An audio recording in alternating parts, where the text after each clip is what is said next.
pipurihin ng Diyos. So napakaganda po no, na tayo po ay muling nagsama-sama. Si Ainsley, si Aisel pala, kasama natin. Yan. Si Aisel, I'm sorry. Nalilito talaga ako sa magkapatid kung paano binibigkas yung mamalin yung pangalan. Ayan, so, God bless po sa ating lahat. Alam niyo po, no, sa pagsamba sa Diyos, hindi naman sa dami tumitingin ng Diyos. No? Sinabi niya na kung may 2 o 3 na nagkakatipon para sa kanyang pangalan, siya ay pumapagitna sa kanila. Kaya yun po yung bilang talaga ng church. No? Meron kasing isang pastor tinanong, Pastor, ilan ba talaga bilang ng church? Sabi ni Pastor, yung 2 yung unang unit ng church. Kaya po, no? Salamat sa Diyos dahil tayo po ay sinasamahan ng Diyos sa atin pong pagsamba sa Kanya. May sinabi po sa Hebreo chapter 12, mga kapatid, no, sa verse 1, Hebrews 12 verse 1, ang sabi po rito, yamang tayo ay nakukubkob ng makapal na bilang ng mga saksi. Yan po, may nakasulat po no, na may nakatingin pala pag tayo ay naglilingkod sa Diyos. No? Tingnan yung mga kapatid, no? Ibig sabihin po, sa ginawa natin ngayong umaga, sabi ng Biblia, may mga nakatingin sa atin. No? May mga banal na nasa langit na po, at ang sabi sir ng Biblia, no, makapal na bilang yan ng mga saksi. Ibig sabihin, mga anak ng Diyos, no, naroroon na sila. At tayo ay kanilang nakikita dito, no? Sabi rito, sabi nga ng iba, chinichiro tayo ng mga anak ng Diyos dito sa lupa, no? Habang tayo po ay naglalakbay. Sabi, may mga nakatingin sa atin na nasa langit. At ang sabi dito ni Pablo, no, itabi namang walang liwag ang bawat pasan. Ibig sabihin po, malalim yung Tagalog na to, ang ibig sabihin, ano man yung hadlang ay ating niya, no, itabi natin yan. Kasi ang sabi, mayroon tayong takbuhin na sa harapan natin. No? Tayo po ay naglalakbay sa mundo. Alam nyo po, no, ang buhay Kristiyano po, paglalakbay. Kumbaga sir, sa takbuhin, di ba? Meron kang starting line-up, no? Meron kang simula, meron ka rin tatapusin. No? Kaya ang sabi ng Biblia, may takbuhin na nasa harapan natin. At ang sabi po, takbuhin natin may pagtitiis, ang takbuhing inilagay sa harapan natin. So, ibig sabihin po, merong sinimulan ng Diyos sa atin, meron tayong dapat tapusin. No? Ganon mga kapatid na yung buhay natin sa mundo. Kaya, ang sabi rito, ang pumipigil para tayo ay hindi makatakbo, no? Para matapos natin yung takbuhin inilagay ng Diyos, ang sabi, mga kasalanan. Sabi rito, no, may yung mga pagkakasala na nasa atin, ito pa yung pumipigil sa atin para hindi tayo makapaglingkod sa Diyos. Kaya ang sabi ng Biblia, alisin natin to. No? Kasi, mayroong takbuhin inilagay ang Diyos sa harapan natin. Sabi ng verse 2, tingnan nyo pang sabi, masdan natin si Jesus na gumawa at sumakdal ng ating pananampalataya. So, ibig sabihin po, no? Yung pananampalataya natin, alam natin, hindi natin yan kaya sa sarili lang natin, no? Kaya may sabi ang Bible na Diyos ang dapat gumawa sa atin. Kaya mga kapatid, naniniwala tayo, no, na ang totoong nasa Diyos, no? Sabi nga ng Bible sa atin, ang pananampalatayang nasa atin, gagawing perfect ng Diyos yan. Pero tayo, sa sarili natin, alam natin hindi natin kaya, pero dahil ang Diyos ay nasa atin, ipi-perfect yan ng Diyos, mga kapatid. No? Kasi, sabi nga ng Bible sa atin, tinawag niya tayo. Yung pagtawag na yan, siya rin yung gaganap niyan. No? Ang kailangan lang ng mga mananampalataya, sumunod. No? Sabi nga ng Bible sa atin, be obedient, no? Sa kanyang salita. Sabi rito, na siya, dahil sa kagalakang inilagay sa harapan niya, ang Panginoong Jesucristo din, yung buhay po niya parang karera din, no? Ang kanyang misyon, iligtas ang mga tinawag ng Ama. Di ba mga kapatid? Sabi rito, inilagay sa harapan niya ang isang takbuhin din, pero alam natin mahirap din yung tinahak ng Panginoon, no? Hindi po madali. Sabi nga ang kanyang misyon ay mamatay para sa atin. So mga kapatid, no, sabi ng Bible, dahil sa kagalakang inilagay sa harapan niya, nagtiis siya ng krus. So, pansinin niyo po, no, ang paglilingkod po sa Panginoon, alam natin na mahirap yan, pero alam natin mga kapatid na sa kabila ng lahat ng yon, may sinabi ang Bible, no, na for the joy that was set before Him. Ibig sabihin po, may kagalakan pa rin ang Panginoon, hindi nawala sa Kanya, no? Ang paglilingkod sa Panginoon kasi mga kapatid, alam natin na sa tuwing tayo po ay naglilingkod sa Panginoon, alam natin po, mayroon itong magandang resulta. No, amen po ba, no? Mayroon po itong benepisyo sa atin, no? Ang akala kasi ng mga tao, mga kapatid, ang paglilingkod sa Diyos, walang balik. Mayroon po yan, no? Parang pagtatanim yan, no? Pag ikaw ay nagtanim sa Diyos, aani ka rin mula sa Kanya, no? Kaya sabi rito, dahil sa kagalakang inilagay sa harapan niya, nagtiis siya ng krus. Ibig sabihin po, talagang full surrender ang Panginoon, no? Sa Kanyang pagsunod sa Ama. Talagang ibinigay niya ang lahat, no? Talagang sabi nga niya, kusa niyang ibinigay ang Kanyang buhay. At ang sabi mga kapatid, hindi siya nahiya, no? Kahit siya po ay pinagtawanan ng mga tao, siya ay ipinako sa krus, hindi siya nahiya, hindi siya, kumbaga, hindi siya nag-hesitate, kundi, tiniis niya yon, tsinaga niya. At mga kapatid, ano ang nangyari? Ang sabi ng Biblia, siya'y umupo sa kanan ng luklukan ng Diyos. So, nagtagumpay siya, mga kapatid, no? So, ganyan ang buhay natin, parang buhay ng Panginoon yan, no? Tinawag tayo, at kailangang may tapusin po tayo, no? Yung tapusin, mga kapatid, yung takbuhing inilagay sa harapan natin. Ano po yun? Paglilingkod sa Kanya. Kaya, sabi ng Biblia, hindi natin ito binabaliwala, no? Kasi mga kapatid, mayroon pala itong, sabi mga kapatid, mayroon pala itong gantimpalang taglay, no? May matatanggap pala ang mga anak ng Diyos kapag tayo po ay sumunod sa Diyos, no? Sabi ng Biblia, kung paanong ang anak ay umupo sa kanan ng Diyos, ibig sabihin, sir, inilagay siya sa luklukan. No, ganun kataas yung narating ng Panginoon. Dahil siya po ay masunuring anak ng Diyos. Mga kapatid, let us pray. At hilingin natin sa Diyos ang Kanyang salita sa sandaling ito. Ama, salamat dahil pinakita niyo po sa amin sa Biblia, no, na mahalaga po ang ibinigay niyo pong pasanin sa amin. Alam namin, Ama, na pinipigil ito ng aming mga kasalanan. Kaya sinabi niyo po sa amin, itakwil namin ang mga kasalanan ito na pumipigil sa amin at aming takbuhing may pagtitiis. Ang takbuhing inilagay sa harapan namin. Ama, nawa, tumakbo kami papunta sa piling niyo, papunta sa inyong trono, papunta sa gantimpalang laan sa amin. Ama, ang buhay Kristiyano po ay paglalakbay. Hindi po kami naglalakbay dahil masaya. Dahil lamang masaya. Kasama po sa paglalakbay namin ang pagtsatsaga, ang pagtitiis, ang inyong pagwawasto sa aming mga kasalanan, ang inyo pong paghubog sa amin, sa aming personalidad, sa aming mga puso. Ama, kanina sa panalangin, mahalaga na ang mga kasalanan namin lagi ay aming ihingi ng kapatawaran. At higit sa lahat, Ama, sa paghingi namin ng tawad, ay matuto kaming sumunod sa inyo. Dahil, Ama, ang anak ng Diyos, dahil sa kanyang pagsunod, kaya kami nabigyan ng kaligtasan. Pagsunod niya ang dahilan, ang kanyang pagkukusang pagsunod sa inyo. At nakita namin, Ama, ang gantimpala nito ay hindi lamang sa Kanya, kundi sa amin din.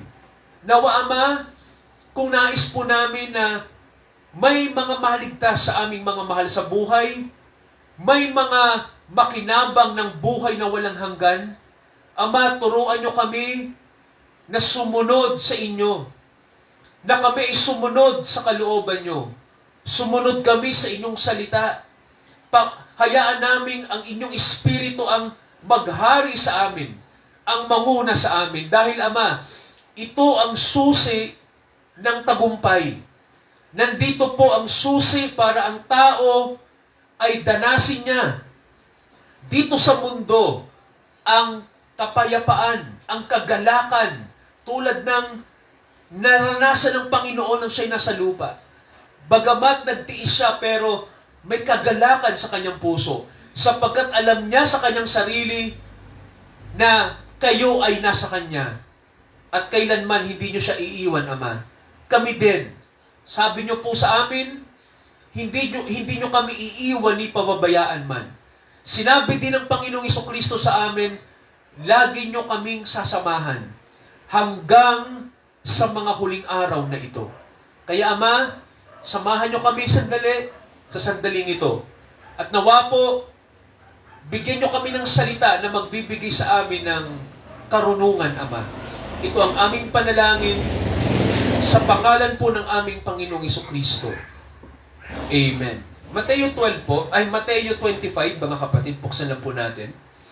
Okay, Mateo 25, babasahin ko po sa inyo ang napakahalagang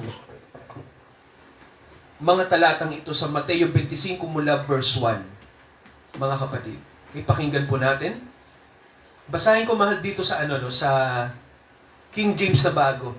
Pero parehas lang din, no? Sabi po rito, ang kaharian ng langit ay maihahambing sa 10 birhen na kumuha ng kanilang mga ilawan at lumabas upang salubungin ang lalaking ikakasal. Kasi po sa Middle East, ito po ang kultura. No? Ang kasalan po ay sa gabi, hindi sa araw. Ganon. At may mga mauuna para sumalubong sa lalaking ikakasal. So sila yung mga tinatawag ng mga abay. So dito mga kapatid, may sinisimbolo ito. No? Sabi rito, ang 5 sa kanila'y hangal at ang 5 na may matatalino. So ilan pong dalaga ito? 10. No? 10 dalaga. Yung 5 po, anong sabi? Yung 5 dalaga ay matalino. Yung isa naman po, sir, yung isang 5. Mangmang, no, mga hangal. Sabi rito, nang kunin ng mga hangal ang kanilang mga ilawan, hindi sila nagdala ng langis. Ngunit ang matatalino ay nagdala ng langis sa mga lalagyan na kasama ng kanilang mga ilawan. Samantalang naantala ang lalaking ikakasal, inantok silang lahat at nakatulog. So mga kapatid, ito yung kwento ng iglesia, no? Hindi lang po ito kwento ng Israel, ito po ay connected, ito ay nakaugnay sa church. Ibig sabihin po, mayroon 2 klase ng mga mananampalataya dito, no? Nakita nyo po? Mga matatalino at mga mangmang. So, sabi ng Biblia, yung mga mangmang, ito yung sasalubong sa lalaking ikakasal, pero hindi sila nagdala ng langis. So, mga kapatid, may tanong tayo, sino po ba yung lalaking ikakasal? Sino po ba yung sinisimbolo nun? Tama. Mga kapatid, ang sinisimbolo po ng lalaking ikakasal ay ang Panginoong Jesus, no? Siya po yung sasalubungin natin, no? Ngayon, ganito, sabi ng Biblia, may 2 uri ng mananampalataya, matatalino at mga hangal. Ngayon, bakit sila tinawag ng mga hangal? No? Kasi, yung kanilang ilawan ay wala silang dalang langis. May dala silang ilawan, pero wala silang oil. No? Walang langis. Kasi mga kapatid, doong araw, ito yung ginagamit para sa gabi, mayroon tayong guide, di ba? Noong araw, wala pa namang kuryente, di ba? Hindi pa natutuklasan ng tao, pero natuklasan na ang langis. Ang langis po, napakahalaga din, tama ba? Ngayon mga kapatid, tataas yung langis.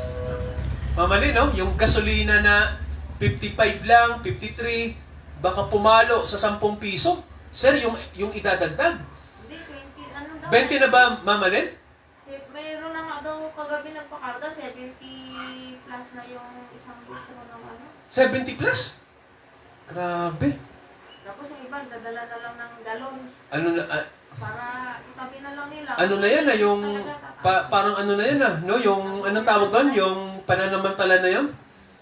Grabe, ano? So, noon pa man po, may langis na talaga kasi bukod sa ito po ay ginagamit ngayon, no, sa mga sasakyan. At sa kuryente din, mga kapatid, no? Ganun kahalaga ang langis noong araw pa pala, no?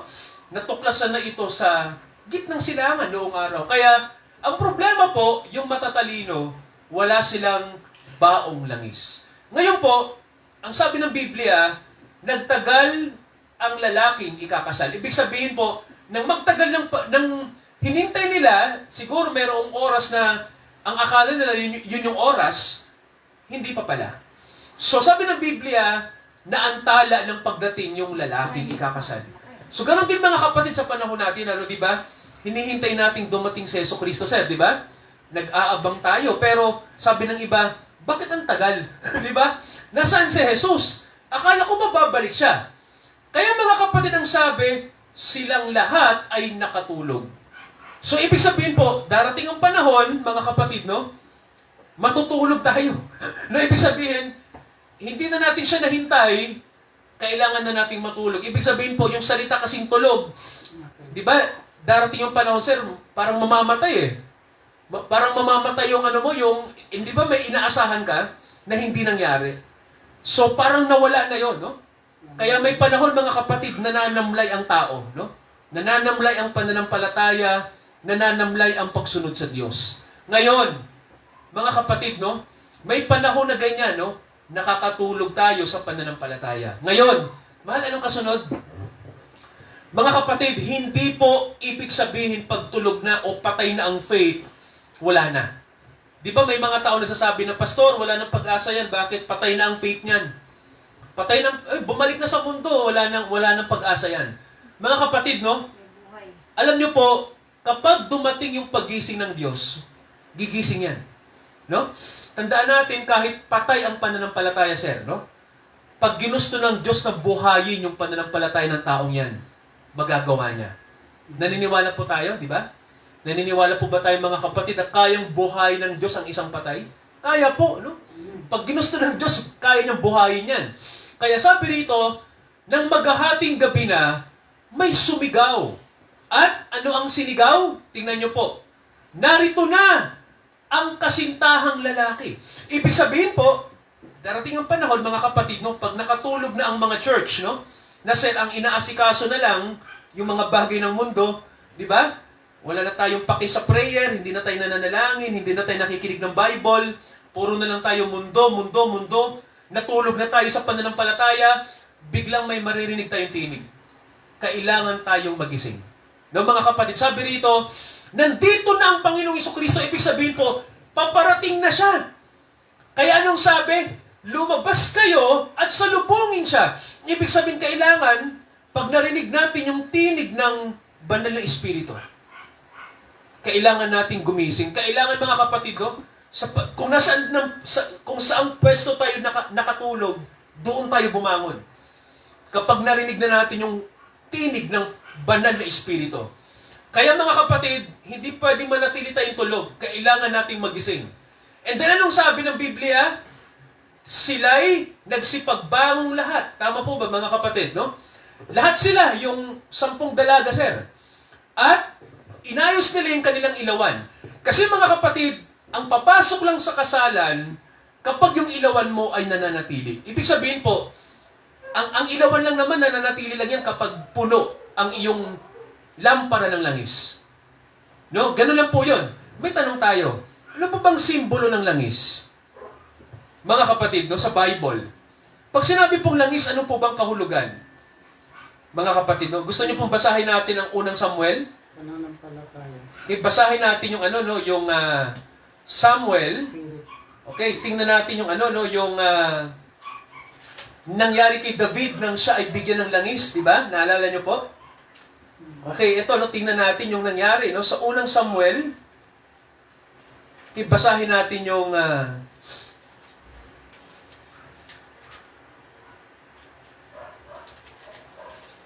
okay, unang Samuel, basahin natin yung chapter 16. Okay, tingnan nyo po, no, kung ano yung nangyari. Verse 1, ito po, no, basahin natin yung verse 13 pala, mahal. So, ano pong sabi ng Biblia dito? Tingnan nyo po, kinuha ni Samuel ang sungay ng langis. Kasi noong araw po, yung sungay ng ng isang kambing, no, o ng isang baka, ginagamit yon para o ng isang ram, no? Ginagamit yun para lagyan ng langis. Para kung sino man yung italaga ng Diyos. No? Ang ibig sabihin po, pagtatalaga, no? Ikaw ay tinatalaga sa isang trabaho o sa isang profesyon. I mean, calling, no? Bokasyon pala, no? Itinatalaga ka, I'm sorry po, no? Hindi profesyon ang paglilingkod sa Diyos. Ito po ay calling. Ito po ay bokasyon. Ito ay galing sa Diyos na mandato, no? So, ang nangyari po, itong nangyari, nung panahon na yun si Samuel, sabi ng Biblia, kinuha niya yung sungay ng langis, pinahiran siya sa gitna ng kanyang mga kapatid, si David, yung tinutukoy po dito. Si Haring David, mga kapatid, no, yung dakilang hari ng Israel. Bata pa siya dito, pastol pa siya, pero itinalaga siya ni Propeta Samuel na maging hari ng Israel sa kanyang kabataan. No? Ibig sabihin po, sir, siya na ang pinili. Kaya ang sabi ng Bible, siya binuhusan ng langis ni Samuel. Ano po nangyari? At ang Espiritu ng Panginoon ay, yung makapangyarihang Holy Spirit ay, ano po? Pumasok kay David. Di ba mga kapatid, ang sabi ng Bible, dumating kay David ang Espiritu ng Diyos. Kaya mga kapatid, ang tanong, ano po bang simbolo ng langis? Ayon po sa Biblia, no? Ano po, sir? Tama, no? Ang simbolo po ng langis, walang iba kundi, ito ay ang anointing, no? Ang Espiritu ng Panginoon, ibinibigay niya sa tao. So, ang sabi ng Bible, ang pagsalubong pala sa Panginoon, kailangan tayo po ay puno ng langis. Amen po ba? Kailangan mga kapatid, nung nag-uumapaw sa atin ang Espiritu ng, ano po? Ng Panginoon, no? Ang Espiritu ng Diyos, no? Hindi pwedeng kulang. Tama ba mga kapatid, no? Kasi may sinabi sa Bible, kinukumpleto ng Panginoon ang pananampalataya. Tama po ba? Balikan natin yung Hebrews 12, no? Di ba sabi rito, tingnan nyo mga kapatid, no? Tingnan nyo po, Okay, basahin ko yung Hebrews 12. Anong sabi rito? Verse 2. Okay, tingnan natin to, no? Sabi rito sa verse 2, nakalagay, masdan natin si Jesus na gumawa at sumakdal ng ating pananampalataya. Sino raw po yung nagbibigay ng perfection? Sino po yung nagbibigay ng... di ba sabi rito mga kapatid, no? Looking unto Jesus, the author and finisher of our faith. Ibig sabihin po, sa ibang salita, ang nakalagay is perfecter. Ibig sabihin po, tigapagbigay siya ng perfection. No? Kaya ang sabi rito, pinupuno ng Panginoon yung kakulangan ng pananampalataya. Kaya, ganun din po ang Espiritu ng Diyos, no?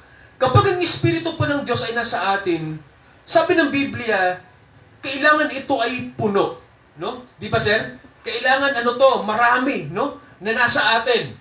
Habang ating hinihintay ang pagdating ng Panginoong Hesukristo.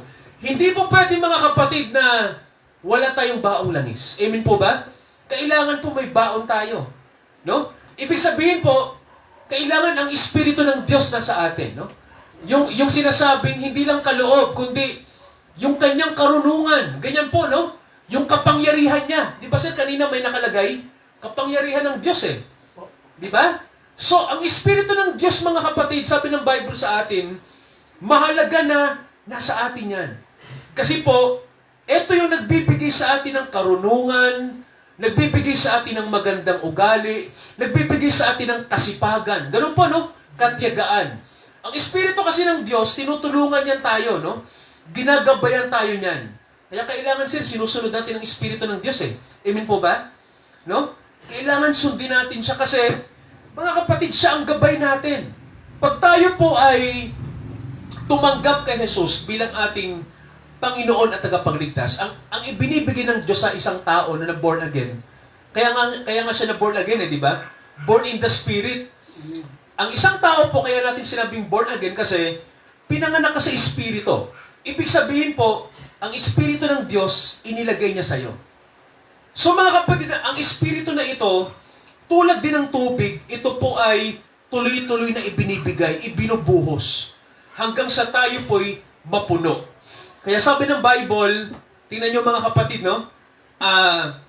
Puno kailangan para ang ilawan natin ay manatili. Balikan natin yung Mateo 25. Ano po nangyari dito? So, ang nangyari po, nang lumabas na yung 10 dalaga, inayos nila yung kanilang mga ilawan, ano po yung natuklasan ng mga hangal sa verse 8? Okay, tingnan nyo po, may nangyari. Sabi dito, sinabi ng mga mangmang sa matatalino, bigyan nyo kami ng langis sapagkat namamatay ang aming ilawan. So napansin nyo mga kapatid to, no? Sabi ng Bible, namamatay. Sabi nyo nga po, namamatay. No? Ibig sabihin mga kapatid, no? Umaandap-andap na sir, no? Bakit ganito? Sabi nila, no? Bakit namamatay? Ibig sabihin, nakita nila na kulang. Ibig sabihin mga kapatid, ang Espiritu ng Diyos kulang. No? Kapos. Di ba? Kasi sir, kulang eh. Hindi sisindi ang lampara mo, hindi yan mananatiling nakasindi kung talagang kulang ang langis. Hindi talaga sisindi yan. No? Kung sumindi man yan, aandap-andap yan, mamamatay din. Konting ihip lang ng hangin yan, sir, patay na. No? Ang problema, hindi nasisindi yan kung wala ka ring langis. Kaya ang sabi ng Biblia sa atin, minabuti ng mga mangmang na humingi sa matatalino. Pero anong sabi ng matatalino? Tingnan natin yung sabi ng verse 9. Datapwat, sumagot ang matatalino at anong sabi? Anong sabi nila? Baka sakaling hindi magkasya sa amin at sa inyo. So, mga kapatid, no, yung sinasabing Espiritu ng Diyos, ganito po yan, para maintindihan natin. Sa Diyos po yan binibili. No? Sa Diyos po yan hinihingi. Hindi mo po yan mahihingi sa church. No? Hindi mo yan mahihingi sa kanino mang tao. Di ba sabi ng Biblia, hindi ito magkakasya sa amin at sa inyo. No? Hindi sasapat, no? Kaya sabi nila, pumaroon kayo sa nagbibili at magsibili kayo ng galang inyo. So kung titingnan nyo po, no, may iba pong sabi nga ng Bible sa atin, iba-iba tayo ng pagkakatawag. Tama po ba mga kapatid, no? Ang pagkakatawag sa mga Kristiyano, iba-iba. Ang Espiritu ng Diyos kasi, pag kumikilo sa atin yan, mayroon tayong ibang ginagampanan. Kaya mga kapatid, mayroon po sa Biblia na mababasa tayo na hindi ko pwedeng ibigay yung anointing ko sa isang tao. No? Kasi anointing ko to eh. Halimbawa, tinawag akong mangangaral. O ikaw tinawag kang tigapagturo. O tinawag ka na diakono. No? Iba-iba yung pagkakatawag sa atin eh. Simpleng Kristiyano, pero lahat po tayo may gampanin. No? So kung titingnan nyo po, hindi ko pwedeng ipasa sa inyo kung ano yung nasa akin. No? Kaya ang sasabihin ng mga mananampalataya na iba sa iba, doon kayo bumili sa nagbibigay. Di ba? Doon kayo bumili sa pwede kayong bigyan. Sabi rito, no? Kasi hindi sasapat. Kaya mga kapatid, no, sabi nga ng Bible sa atin, ang biyaya ng Diyos ay sapat sa bawat isa sa atin. Amen po ba? Ang biyaya ng Diyos, halimbawa sa iyo, sir, sapat ang biyaya sa inyo. No? Kaya yung kasapatan na yan, di ba? Ano po ba pag sinabing sapat? Hindi kulang. Tama, hindi kulang. So, hindi po ibig sabihin sapat, sir, ay minsan may panahon na sapat lang talaga, tama ba? Hindi nyo pwedeng ibigay kasi sapat lang eh. Di ba, sir, no? Di ba? Kung may sobra, okay eh, no? Kaya lang, ang sabi ng Bible, sapat. Di ba, no? Sapat lamang sa atin. Kaya sa Diyos ka hihingi. Kaya mga kapatid, mahalaga sa panahon natin, hingin natin sa Diyos kung ano ang kanyang nais mangyari sa buhay natin. Amen po ba ron, no? Kaya sabi rito, bumili kayo sa nagbibenta, no? Doon kayo sa nagbibili. Pero ano nangyari? Samantalang sila'y pumaroon sa pagbili, ibig sabihin, kailangan nilang bumili, umalis muna sila doon sa venue. Tama ba mga kapatid, no? Sakto po, nang umalis na yung 5 hangal, tsaka dumating ang Panginoon, yung ikakasal. At ano po nangyari? At nahahanda na nagsipasok na kasama niya sa piging ng kasalan yung mga matatalino. Ibig sabihin, sila yung nakapasok, sir, doon sa kasalan. Yung 5 hangal, wala doon sa eksena. Kasi bumili pa sila. Kaya lang mga kapatid, eto na. Nung pagbalik nila, sarado na yung pintuan. Di ba, sir, no? Hindi kasi laging bukas ang pinto. Di ba? Sa isang okasyon, Sa Israel po particular, no? May kultura po noong araw na kung sino yung inimbitahan sa oras na yon at tumakbo na yung okasyon, ay hindi na pwedeng humabol pa. So ano nangyari, mga kapatid? So sabi rito, nang maisara na yung pinto, dumating yung ibang mga babae at anong sabi nila? Panginoon, pagbuksan nyo kami. Pero anong sabi ng Panginoon, mga kapatid, sa kanila? Anong sabi po? Panginoon, buksan nyo kami. Panginoon, nandito kami. No? Opo. Anong sabi ng Panginoon? Sinasabi ko sa inyo, katotohanan sinasabi ko, hindi ko kayo nakikilala. So, mga kapatid, bakit ganon? No? Bakit naging ganon ang reaction ng Panginoon sa kanila? Kasi mga kapatid, no, yung lalaki ikakasal, alam natin ang Panginoon yun eh. Tama ba? Kasi the way mga kapatid sumagot yung lalaking ikinasal, boses ng Panginoon to. Sabi niya, hindi ko kayo kilala. Ang nakikilala lang pala ng Panginoon, no, sa mga huling araw, yung mga Kristiyano po na puno ng banal na Espiritu. Ibig sabihin po, sila yung mga tao na, sabi nga sir, sapat ang Holy Spirit na nasa kanila at puno. Ibig sabihin po, sapat ang biyaya ng Diyos na nasa kanila. Kaya mga kapatid, hindi sila kinulang, no? Sapat. Mga kapatid, tandaan natin, no? Hindi tayo pwedeng humarap sa Panginoon ng kulang-kulang tayo. No, hindi po, no? Kailangan, para tayo makapasok, kailangan tayo po'y puno. Kailangan tayo ay kumpleto. No, hindi pwedeng kulang, mga kapatid, no? Kaya po, sabi ng Bible sa atin, maging handa kayo. Nakita niyo pong Bible, no? Ang sabi, maging handa kayo, no? Hindi natin pwedeng baliwalain ang paglilingkod sa Panginoon, mga kapatid, no? Maging handa kayo, sabi nga. Kaya lang ang tao sa panahon na ito, hindi naghahanda. Tingnan niyo po nung nagkagera, maraming hindi handa. Napansin niyo po, di ba? May mga pangyayari sa mundo na nagugulat na lang ang tao. Bakit pastor? Dahil hindi handa ang tao. Paano kung magkagera nga at magtuloy-tuloy? Handa ba tayo? Ayan, no? Yan ang mga tanong eh. Handa ba tayo? Naghahanda ba tayo? Tama ho ba? Paano kung biglang dumating ang malakas na lindol dito sa Luzon?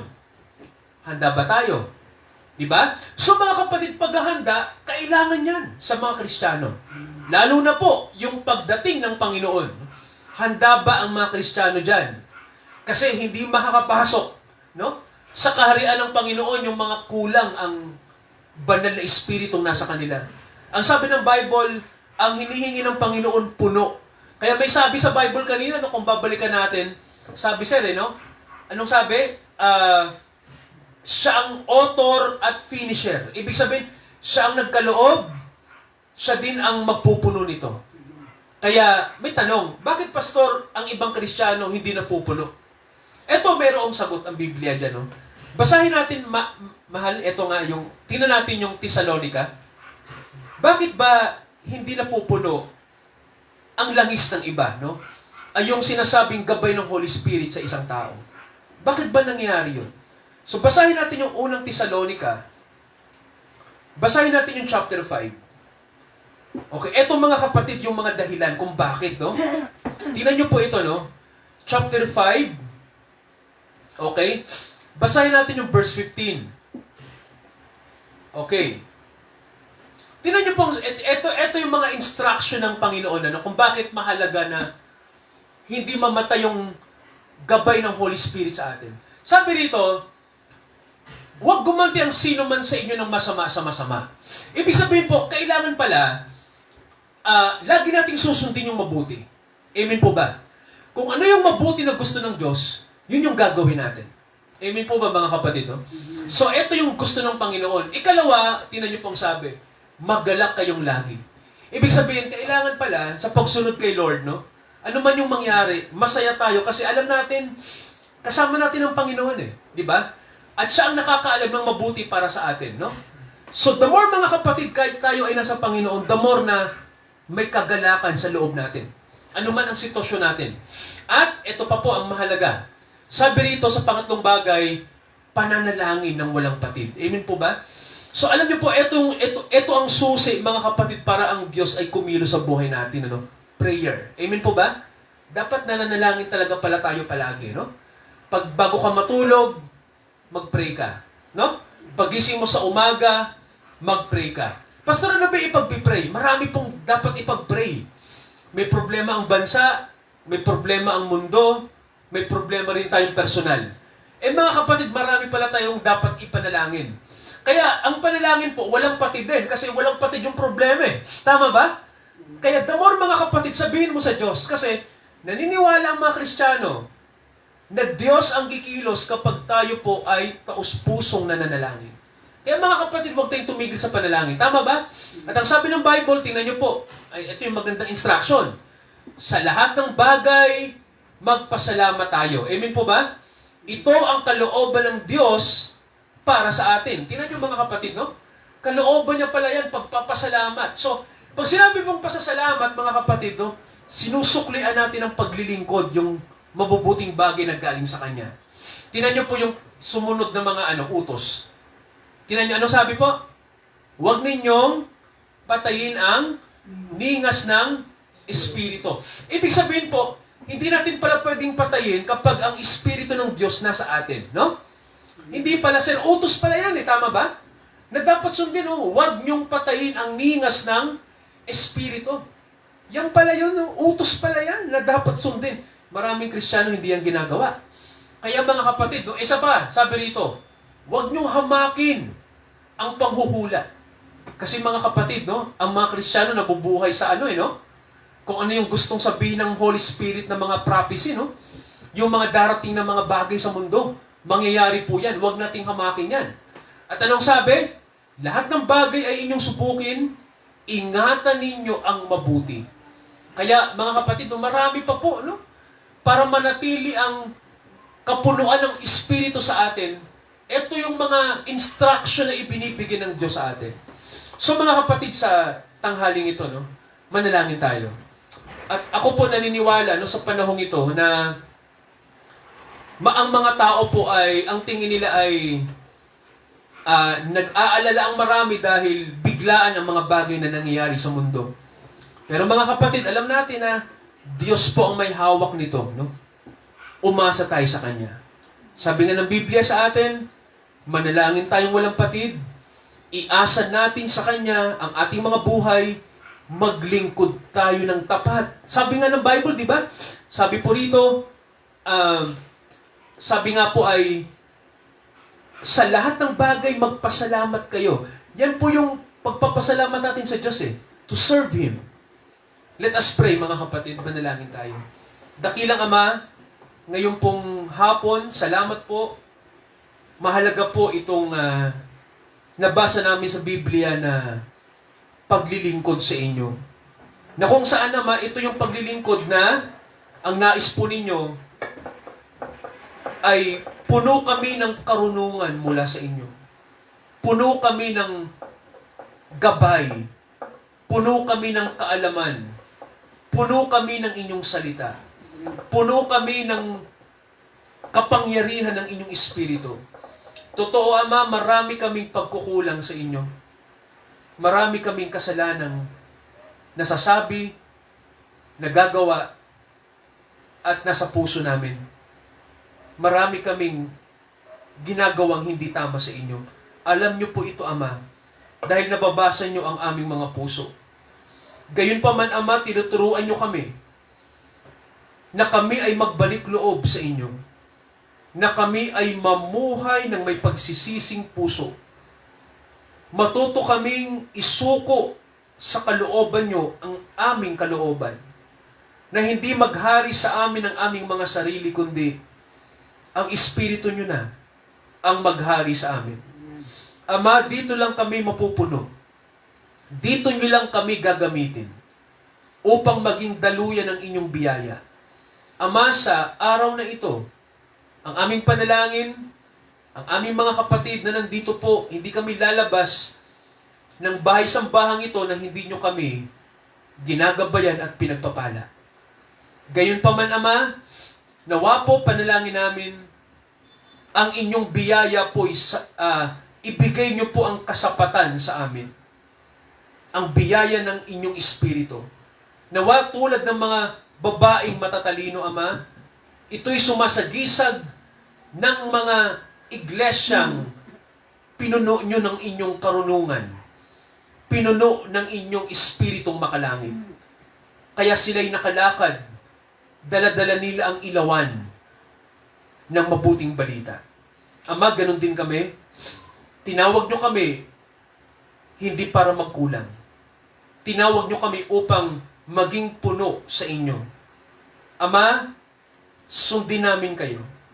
Dito po nakasalalay, o Diyos, sa aming pagsunod, sa kalooban nyo, kung kami ay sinasamahan ng inyong espiritu, susunod at susunod kami sa kalooban nyo, hindi sa aming mga sarili.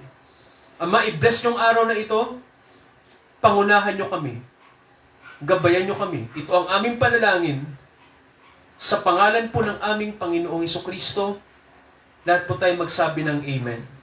Amen. Sa pasasalamat natin sa Panginoon, mga kapatid. Awitin po natin ang Seek ye first the kingdom of God and His righteousness.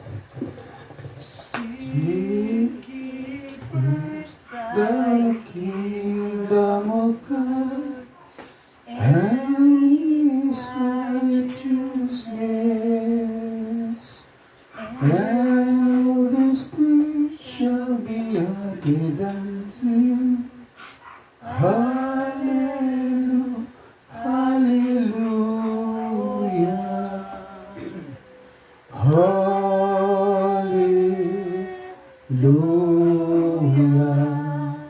hallelujah,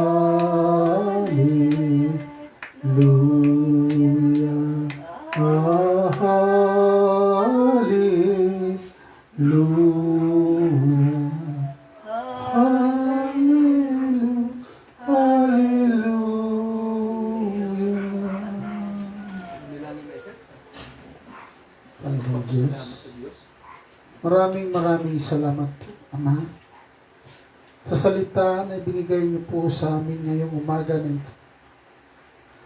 Na naway matutunan namin ito, na naway magkaroon kami ng katalinuhan. Hindi kami maging mangmang, sapagkat ang mangmang ay hindi makakapasok sa iyong kaharian. Kaya Ama, punuin niyo po ang aming sisidla ng aming langis.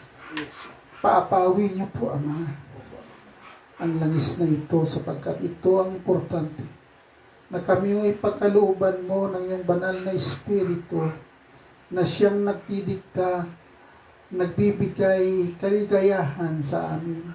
Siyang nag-uutos sa amin upang makipagniig sa iyo sa mga araw ng dakilang araw ni binigay mo.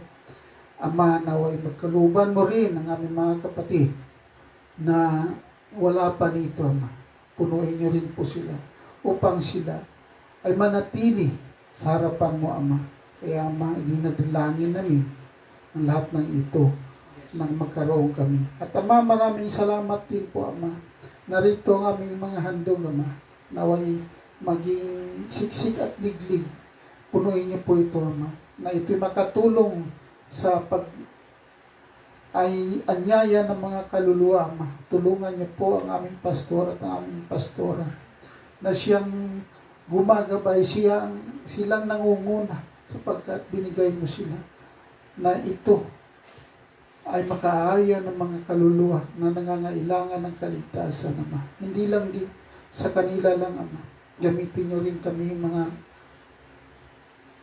kapatiran, Ama, na naway matuto din na mag-aya ng mga kaluluwa sapagkat ito ang iyong mga pinili, mga chosen. Lahat na ito, Ama, ay nandyan na, tinatak mo na sa kanila na sila ay may calling para sa iyo, Ama. Kaya gamitin mo ang mga kapatid na mga tinawag mo, Ama. Kaya Ama, sa umagang ito, nawa ito'y maging kapunuan sa aming kaalaman, Ama. At itong aming dalangin in the name of the Lord Jesus Christ. Amen. Ama, pinapanalangin namin na nawa ang inyong mga tinawag sa sangbahayan nyo ay italaga nila ang kanilang mga buhay na sila'y mapuno ng inyong langis. Upang magsama-sama kami, Ama, sa pagsalubong sa inyong anak. sa kanyang pagparito. Amen. Ama, panalangin namin na ito ang buhay ng mga Kristiyano. Kami ay mapuno ng paglilingkod, mapuno ng panalangin, mapuno ng kagalakan, mapuno ng kapayapaan. Walang pwedeng magkulang sa amin, Ama. Kami ay maraming pagkukulang, pero kayo ang nagpupuno. Kaya tinuturuan nyo kami na dumepende sa inyo. Dahil ito ang katalinuhang nais nyong mangyari sa mga taong nagsasabing matalino sila. We need to depend on your grace. Dumepende kami sa inyong biyaya. Dumepende kami sa inyong salita. Dumepende kami sa inyong payo. Dumepende kami sa inyong instruksyon, sa inyong mga utos, hindi sa aming mga sarili. Ang dumidepende sa kanilang mga sarili, Ama, ay kamangmangan. Ngunit ang dumidepende sa inyong mga salita at sumusunod sa kalooban nyo, tunay na sila'y marurunong. Ama, nandito ang mga kapatid, palakasin nyo po ang mga panalangin nila, ang panalangin ni Mama Lynn, Ama, sa kanyang mga personal na panalangin. Ama, kayo ang magbigay ng katugunan nito sa pangalan ni Jesus. Sa kanyang pamilya, mga anak, ganoon din kay Sir Alan, Ama, meron din siya mga prayers na naniniwala kami, Father, ibibigay niyo po ito in Jesus' name. Sa ating may bahay at sa mga panalangin ng mga kapatid, Ama, hindi kami nananalangin lang for personal reason. Nananalangin kami, nais namin, Father God, na sa lahat ng aming prayer, walang ibang mag-glorify, maitataas, kundi ang inyong purpose, ang inyong layunin sa buhay namin. Hindi lang kami nagpipray, Ama, para humingi na ng humingi. Nagpipray kami na, dahil nais namin, Ama, ang maging tugon ng ang nais namin na masunod namin ang Panginoon sa kanyang pagtugon na it's not my will but thy will be done. Kalooban yung masunod sa buhay namin, Ama. Kalooban yung masunod sa buhay ng bansang ito. Kalooban yung masunod sa buhay ng politika ng bansang ito. Kalooban yung masunod sa buhay ng mga Pilipino. Ama, ang mga Pilipino, maraming nakakilala sa inyo. Pero personally, hindi kayo kilala. Kilala kayo sa pangalan at sa relihiyon. Pero sa puso ay hindi pa. Ama, nawa, panalangin namin na ang bansang ito marinig ang tinig ng inyong espiritu. Na nawa, Ama, ang panalangin ng mga born-again Christian na kung pwedeng magkaroon pa ng revival ay magkakaroon sa bansang ito. At gamitin nyo ang mga born-again Christian. Gamitin nyo ang mga totoong mga born-again Christian. Mga born-again na authentic. Mga born-again na mayroon silang puso na mabago. Hindi lamang ang sistema ng bansa, kundi ang puso ng mga tao. Ang puso ng mga namumuno. Ang puso ng aming mga kababayan. Ama, ang nakikita lang namin na pwedeng magbago sa bansang ito ay ang inyong espiritu na makalangit. Kaya, Ama, ito ang aming panalangin na nawa, maging masigasig kami sa panalangin na ipag-pray na marinig ng aming mga kababayan ang tinig nyo, ang tinig ng espiritong makalangit. Ito ang aming panalangin, Ama, sapagkat resonable kayo, O Diyos. Bago kayo magbigay ng paghatol, ibinibigay nyo muna ang habag. Sa hapong ito, Ama, samahan nyo kami, gabayan nyo kami. Ang inyong biyaya ay sumaamin sa buong linggong ito at sa mga susunod pang linggo, Ama, sa pagsalubong namin sa banal na linggo, sa Holy Week, sa unang linggo ng Abril. Ama, ihanda nyo kami to serve you sa panahong ito na malapit na pong magtag-init. Nawa, Ama, ang inyong proteksyon ay sumaamin sa ating Diyos na tumawag sa atin sa biyaya. Sumaatin ang kanyang habag, ang kanyang pangunguna.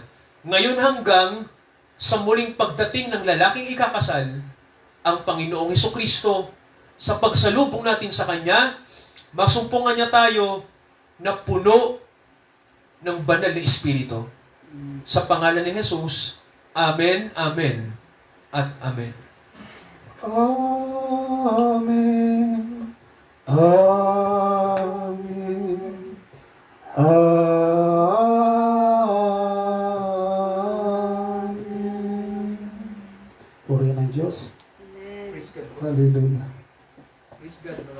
Praise God. Slow connection. God bless po. There's no connection.